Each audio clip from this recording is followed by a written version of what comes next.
નમસ્કાર. આજે આપણે આધુનિક આવર્ત કોષ્ટકમાં તત્વોનું સ્થાન વિશે અભ્યાસ કરીશું. આધુનિક આવર્ત કોષ્ટકમાં 18 ઊભા સ્તંભ કે જેને સમૂહ કહેવાય છે અને 7 આડી હરોળ કે જેને આવર્ત કહેવાય છે. તો આધુનિક આવર્ત કોષ્ટકમાં 18 સમૂહ અને 7 આવર્તનો સમાવેશ થાય છે. તો અહીં તમે આધુનિક આવર્ત કોષ્ટક જોઈ શકો છો. આધુનિક આવર્ત કોષ્ટકમાં આ 18 ઊભા સ્તંભ કે જેને સમૂહ કહેવાય છે અને 7 આડી હરોળ જેને આવર્ત કહેવાય છે. આધુનિક આવર્ત કોષ્ટકના સમૂહ 1માં હાઇડ્રોજન, લિથિયમ, સોડિયમ જેવા તત્વોનો સમાવેશ થાય છે. તો આપણે જોયું કે હાઇડ્રોજનની ઇલેક્ટ્રોનની રચના 1 છે. એવી રીતે લિથિયમ આવેલું છે અને લિથિયમની ઇલેક્ટ્રોનની રચના 2 1 છે. એવી રીતે સોડિયમ આવેલું છે ત્રીજા નંબરનું તત્વ પ્રથમ સમૂહની અંદર. તો સોડિયમની ઇલેક્ટ્રોનની રચના 2 8 1 છે. તો તમે અહીં સ્પષ્ટ જોઈ શકો છો કે હાઇડ્રોજન, પછી લિથિયમ, સોડિયમની બાહ્ય કક્ષાની અંદર એક જ ઇલેક્ટ્રોન હોવાના કારણે હાઇડ્રોજનની સંયોજકતા 1 થશે, લિથિયમની સંયોજકતા પણ 1 થશે અને સોડિયમની સંયોજકતા પણ 1 થશે. એટલે આપણને પ્રથમ સમૂહની અંદર સંયોજકતાની દ્રષ્ટિએ સમાનતા જોવા મળે છે. તો આપણે જોયું હાઇડ્રોજન, લિથિયમ અને સોડિયમમાં તો આ તમામ તત્વો સંયોજકતા ઇલેક્ટ્રોનની સમાન સંખ્યા ધરાવે છે. તેવી જ રીતે તમે જોશો કે કોઈ એક જ સમૂહમાં રહેલા તત્વોના સંયોજકતા ઇલેક્ટ્રોનની સંખ્યા સમાન હોય છે. ઉદાહરણ તરીકે ફ્લોરિન તથા ક્લોરિન જે સમૂહ 17ના તત્વો છે.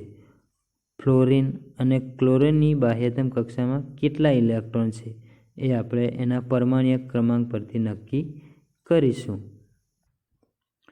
અહીં તમે જોઈ શકો છો ફ્લોરિન અને ક્લોરિન.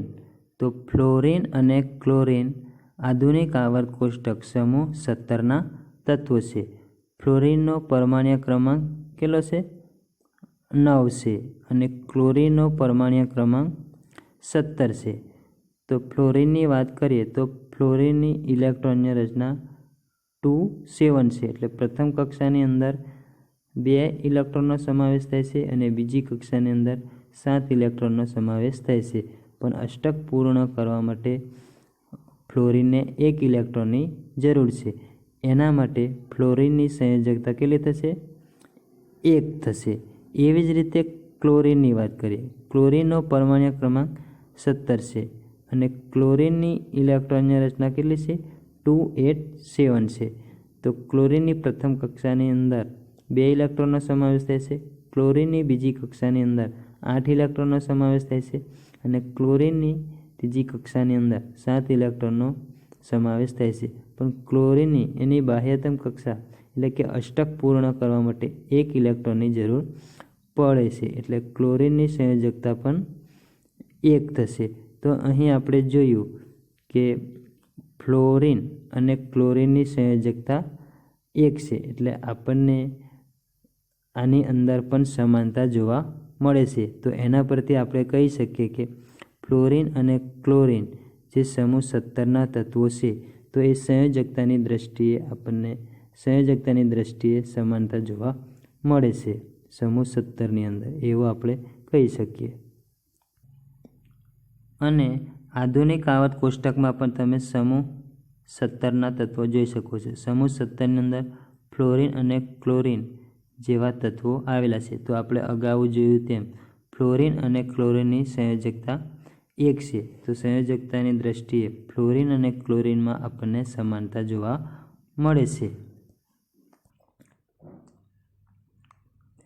તેથી આપણે કહી શકીએ કે આધુનિક આવર્ત કોષ્ટકમાં રહેલા સમૂહ બાહ્યતમ કક્ષાની સમાન ઇલેક્ટ્રોન રચના દર્શાવે છે.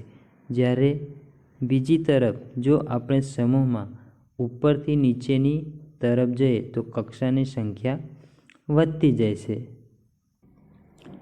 તો આપણે અગાઉ જોયું તેમ ફ્લોરિન અને ક્લોરિનની વાત કરી તો ફ્લોરિનના ઇલેક્ટ્રોનને કક્ષાઓની અંદર ગોઠવવામાં આવે તો ફ્લોરિનના ઇલેક્ટ્રોનને કક્ષાઓની અંદર ગોઠવણી કરવામાં આવે તો ફ્લોરિનને 2 કક્ષાઓની જરૂર પડે છે. જ્યારે ક્લોરિનને ઇલેક્ટ્રોનને જ્યારે બાહ્ય કક્ષામાં ગોઠવવામાં આવે તો ક્લોરિનને 3 કક્ષાઓની જરૂર પડે છે.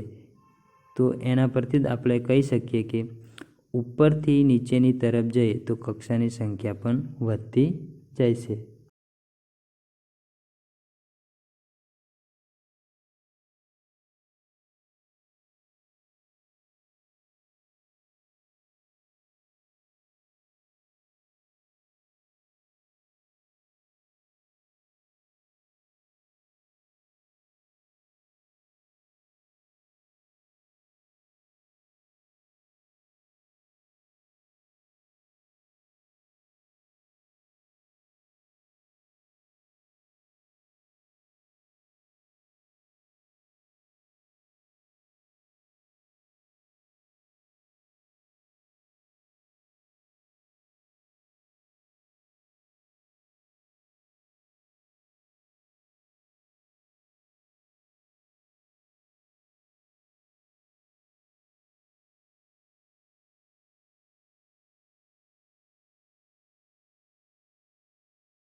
સમાન સંખ્યામાં કક્ષાઓ ધરાવે છે.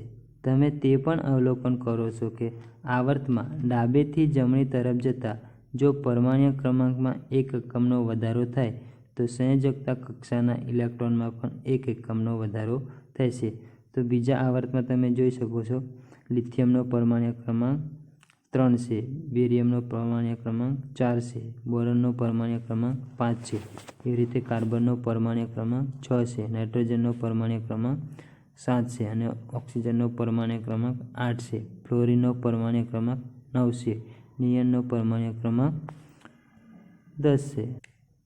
તો આવર્તમાં ડાબેથી જમણી તરફ જતાં જો પરમાણ્વીય ક્રમાંકમાં 1 એકમનો વધારો થાય તો સંયોજકતા કક્ષાના ઇલેક્ટ્રોનમાં પણ 1 એકમનો વધારો થાય છે. તો આપણે આધુનિક આવર્ત કોષ્ટકમાં જોયું કે lithium, beryllium, boron, carbon, nitrogen, oxygen, fluorine અને નિયોન આ બીજા આવર્તના તત્વો છે. અને તેમની ઇલેક્ટ્રોન રચનાની વાત કરીએ તો લિથિયમની ઇલેક્ટ્રોનની રચના 2 1 છે, બેરિલિયમની ઇલેક્ટ્રોનની રચના 2 2 છે. એવી રીતે બોરોનની ઇલેક્ટ્રોનની રચના 2 3 છે, કાર્બનની ઇલેક્ટ્રોનની રચના 2 4 છે, ઓક્સિજનની ઇલેક્ટ્રોનની રચના 2 6 છે. એવી રીતે ફ્લોરિનની ઇલેક્ટ્રોનની રચના 2 7 છે અને નિયોનની ઇલેક્ટ્રોનની રચના 2 8 છે. તો તમે સંયોજકતામાં જોઈ શકો છો લિથિયમથી લઈને નિયોન સુધી. તો બીજા આવર્તના આ તત્વો સમાન સંખ્યામાં સંયોજકતા ઇલેક્ટ્રોન ધરાવતા નથી, પરંતુ તેઓ સમાન સંખ્યામાં કક્ષાઓ ધરાવે છે. આપણે જોયું કે બીજા આવર્તના આ તત્વો સમાન સંખ્યામાં સંયોજકતા ઇલેક્ટ્રોન ધરાવતા નથી. અહીં તમે જોઈ શકો છો કે લિથિયમથી લઈને નિયોન સુધીની સંયોજકતા અલગ અલગ છે, પરંતુ તેઓ સમાન સંખ્યામાં કક્ષાઓ ધરાવે છે. તો તમે અહીં જોઈ શકો છો ઇલેક્ટ્રોનની વહેંચણી કરી છે. અહીં લિથિયમથી લઈને આ નિયોન સુધી. અહીં તમને ખ્યાલ આવશે કે તેઓ સમાન સંખ્યામાં કક્ષાઓ ધરાવે છે. દરેકની કક્ષાઓ 2 જ છે. તો તમે એ પણ અવલોકન કરો છો કે આવર્તમાં ડાબીથી જમણી તરફ જતાં જો પરમાણ્વીય ક્રમાંકમાં 1 એકમનો વધારો થાય તો સંયોજકતા કક્ષાના ઇલેક્ટ્રોનમાં પણ 1 એકમનો વધારો થાય છે. અથવા બીજી રીતે પણ આપણે કહી શકીએ, અહીં આપ્યું છે, અથવા આપણે કહી શકીએ કે સમાન સંખ્યામાં ભરાયેલી કક્ષાઓ ધરાવતા જુદા જુદા તત્વોના પરમાણુઓ એક જ આવર્તમાં મૂકવામાં આવેલા છે. અહીં તમે જોઈ શકો છો sodium, magnesium, aluminium, silicon, phosphorus, sulphur, chlorine અને આર્ગોન આધુનિક આવર્ત કોષ્ટકના ત્રીજા આવર્તમાં રહેલા છે. તેથી આ તત્વોના પરમાણુઓના ઇલેક્ટ્રોન K, L અને M કક્ષાઓમાં ભરેલા છે. આ તત્વોની ઇલેક્ટ્રોનીય રચના જોવામાં આવે તો આધુનિક આવર્ત કોષ્ટકમાં તમે જોઈ શકો છો કે આવર્ત 3ની અંદર sodium, magnesium, aluminium, silicon, phosphorus, sulphur, chlorine અને આર્ગોન જેવા તત્વોનો આવર્ત 3ની અંદર સમાવેશ થાય છે. તો આધુનિક આવર્ત કોષ્ટકમાં આપણે જોયું કે સોડિયમથી લઈને આર્ગોન સુધીના તત્વો એટલે sodium, magnesium, aluminium, silicon, phosphorus, sulphur, chlorine, argon એ આધુનિક આવર્ત કોષ્ટકના આવર્ત 3ના તત્વો છે. તો તમે સામે જોઈ શકો છો આ સોડિયમની ઇલેક્ટ્રોનીય રચના છે, આ મેગ્નેશિયમની ઇલેક્ટ્રોનીય રચના છે, એવી રીતે એલ્યુમિનિયમની, એવી રીતે સિલિકોનની, ફોસ્ફરસની, સલ્ફરની, ક્લોરિનની અને આર્ગોનની. અહીં તમને દરેકની ઇલેક્ટ્રોનીય રચના અસમાન જોવા મળે છે અને એમની સંયોજકતા પણ આપણને અલગ અલગ જોવા મળે છે. તો અહીં તમે જોઈ શકો છો કે આ તત્વો સમાન સંખ્યામાં સંયોજકતા ઇલેક્ટ્રોન ધરાવતા નથી, પરંતુ તેઓ સમાન સંખ્યામાં કક્ષાઓ ધરાવે છે. તમે જોઈ શકો છો દરેક તત્વોના ઇલેક્ટ્રોન 3 કક્ષામાં ગોઠવાયેલા છે. એના પરથી કહી શકીએ કે સમાન સંખ્યામાં કક્ષાઓ ધરાવે છે. જુદી જુદી કક્ષાઓમાં ઇલેક્ટ્રોન કેવી રીતે ભરાય છે તેના આધારે આપણે આ આવર્તમાં તત્વોની સંખ્યા સમજાવી શકીએ છીએ. અને ઉપલા ધોરણમાં તમે આ વિશે વિસ્તૃત અભ્યાસ કરશો. અને આપણે અગાઉ પણ ધોરણ 9ની અંદર શીખી ગયા છે કે કોઈ કક્ષામાં ઇલેક્ટ્રોનની મહત્તમ સંખ્યા 2n² સૂત્ર પર આધાર રાખે છે, અને જ્યાં n એ કેન્દ્રથી દૂર આપેલ કક્ષાનો ક્રમ છે. તો અહીં આપણને ઉદાહરણ સ્વરૂપે બતાવવામાં આવ્યું છે કે K કક્ષા એટલે કેન્દ્રથી દૂર આવેલ પ્રથમ નંબરની કક્ષા. તો K કક્ષા બરાબર 2n² સૂત્રના આધારે આપણે ગણતરી કરવાની છે. તો n એ કક્ષાનો ક્રમ છે. તો K કક્ષા બરાબર 2 × 1² બરાબર 1 થાય. તેથી પ્રથમ આવર્તમાં 2 તત્વો છે. હવે L કક્ષા એટલે બીજા નંબરની કક્ષા 2 × 2² એટલે 2² જવાબ કેટલો થાય? 4 થાય. એટલે જવાબમાં શું આવશે? 2 × 4 એટલે 8. તો L કક્ષા બરાબર 8. તેથી બીજા આવર્તમાં 8 તત્વો છે. એવી જ રીતે ત્રીજા, ચોથા, પાંચમા, છઠ્ઠા અને સાતમા આવર્તમાં અનુક્રમે 8, 18, 18, 32 અને 32 તત્વો છે. તો આધુનિક આવર્તમાં તમે જોઈ શકો છો પ્રથમ આવર્તની અંદર 2 તત્વો છે. એવી રીતે બીજા આવર્તમાં 8 તત્વો છે, અને ત્રીજા આવર્તમાં પણ 8 તત્વો છે, અને ચોથા આવર્તમાં 18 તત્વો છે, અને પાંચમા આવર્તમાં પણ 18 તત્વો છે, જ્યારે છઠ્ઠા આવર્તમાં 32 તત્વો છે. આ લેન્થેનાઇટની છે, એને પણ 6 આવર્તમાં ગણવામાં આવે છે. એના માટે છઠ્ઠા આવર્તમાં 32 તત્વો છે. એવી રીતે સાતમા આવર્તમાં પણ 32 તત્વો આવેલા છે. તો સાતમા આવર્તમાં ને પણ ગણવામાં આવે છે. તો તમારે યાદ રાખવાનું, આવર્ત 6ની અંદર 32 તત્વોનો સમાવેશ થાય છે. તો આવર્ત 6ની અંદર આ તો 18 ખરા જ, અને બાકીના નીચેવાળા કેટલા 14, એમ મળીને આવર્ત 6ની અંદર 32 તત્વોનો સમાવેશ થાય છે. એવી જ રીતે આવર્ત 7ની અંદર પણ 32 તત્વોનો સમાવેશ થાય છે. ઉપરવાળા 18 અને નીચેવાળા છે એક્ટિનાઇઝના તત્વો છે એ 14, એટલે કુલ 32 તત્વો થશે. તો આવર્ત 6 અને આવર્ત 7ની અંદર 32 તત્વોનો સમાવેશ થાય છે. આવર્ત કોષ્ટકમાં તત્વનું સ્થાન તેની રાસાયણિક પ્રતિક્રિયાત્મકતા વિશે માહિતી આપે છે. તમે શીખી ગયા છો, આપણે ચેપ્ટર નંબર 3ની અંદર શીખી ગયા તે મુજબ સંયોજકતા ઇલેક્ટ્રોન તત્વ દ્વારા બનતા બંધના પ્રકાર અને સંખ્યા નક્કી કરે છે. તો સંયોજકતા ઇલેક્ટ્રોન તત્વ દ્વારા બનતા બંધના પ્રકાર અને સંખ્યા નક્કી કરે છે. અને મેન્ડેલીફે પોતાના કોષ્ટકમાં તત્વોના સ્થાન નક્કી કરવા માટે સંયોજનોના સૂત્રોનો આધાર લીધો હતો.